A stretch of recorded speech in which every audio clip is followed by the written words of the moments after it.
how can the Epic Game Store win over the gamers? Because some of the recent things that they have done has really pissed off a lot of the Steam users. As we all know about the Metro Exodus situation, the game was on pre-sale, pre-order on the Steam store, and Steam promoted it heavily as well on the front. And it was probably there for about 2 months, maybe more.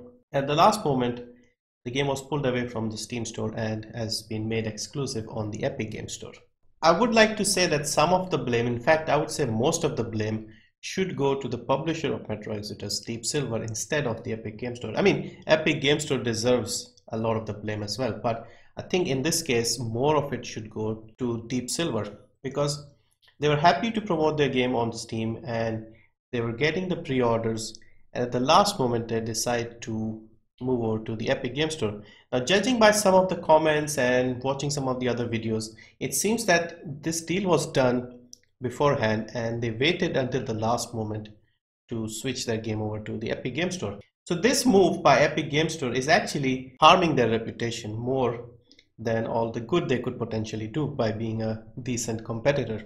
Now, they have a lot of Fortnite money. Epic is a well-known brand, so other games are likely to come to the store. So I wanted to give you some examples of some of the good things they have done, and if they can continue on that, instead of poaching games from Steam, they can actually be a decent rival, let's say, and the gamers will have the choice to choose where they want to go. So today we have Subnautica Below Zero. So this is, I don't know if it's a sequel or if it's like a standalone DLC. This has released both on Steam and the Epic Game Store. So this is how it should be done. So I'm sure they would have asked the devs of Subnautica to release their game only on the Epic Game Store, but I'm guessing they probably decided against it, even though the main game was given away free on the Epic Game Store. It's on Steam and it's on Epic, and people can buy wherever they want, which is excellent. This is how it should be done. In fact, here in India, it's slightly cheaper here as well, because on the Steam store it is $5.65. In the US it is $20 on the Epic Game Store, and if you look at the Subnautica page here, it's $20 in the US, $5.29 in India, and $7 roughly converts to about just under 500. I would say about 497 or so. So it's more or less the same, slightly cheaper. So people can buy it there if they want. I suppose a lot of people have the free game on the Epic Game Store, so they could consider getting it there. But yeah, so if they do more of this sort of thing, it's fine. Another interesting thing I noticed today is the game Dauntless. This is coming on the Epic Game Store. Now this is a good move. If they do more of this, then I'm happy, because Dauntless is a free-to-play Monster Hunter type game. I played this last year when this game released in sort of early access. I think around May or June of last year, and I tried a little bit of it and I liked it. It was good. Not like Monster Hunter World, but for a free-to-play game, this was pretty good. But the problem was we had to go to their website and download the game with their own launcher. Now it's on the Epic Game Store, so it saves us the hassle of having one separate launcher just to play this game. A few other games also have this issue, but at least now it's all in one place. So if they get more indie games, more games like this that are not on Steam, and bring them over to their platform, then they'll have a decent set of games and people might actually consider going there.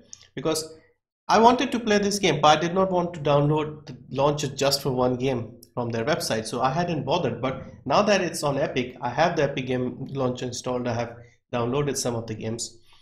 I wouldn't mind adding this game as well. So this is a good move. We need more of this, and we don't want them taking away games that are already on sale or pre-order on Steam and then removing them from Steam and making them one-year exclusives. If the publishers haven't released their game on Steam, or they were not planning on releasing it on Steam and then they just put it on the Epic Game Store, that is fine. I don't care about that. That is a good option. But pulling games away, that is not cool, and that is the reason why most people don't like the Epic Game Store. Of course, other reasons are there as well. The storefront is very bare bones at the moment. There are no user reviews. A lot of people I've noticed mention this as well, user reviews. So they need to have user reviews. They need to make the refund policy a bit more simpler, automatic. Recently, I returned a game on Steam for the first time, and it was painless. Just 2 clicks and I got the money in less than 24 hours money back in my account. So they need to improve on those fronts, add these sort of games, and build a good library of decent indie games, or maybe even fund their own games. They have made a lot of money of Fortnite. Instead of paying people and bribing them to come over to their platform, develop your own games, make some interesting games, and then people might be interested. So anyway, I just wanted to share my thoughts because there's been a lot of negativity around the Epic Game Store. And yeah, they're not going about it the right way in a lot of cases, but they're also making some reasonable, decent moves. They need to improve their launcher as soon as possible and improve the refunds, add user reviews, things like that. And yeah, people might be more willing to accept them. So before I go, quick question. If you picked up Subnautica free on the Epic Game Store, would you consider picking up this sequel or DLC on the Epic Game Store, or would you still pick it up on Steam? Like, would you like having both of them on one platform, or would you consider splitting them? So let me know. Thank you for watching. See you in the next one.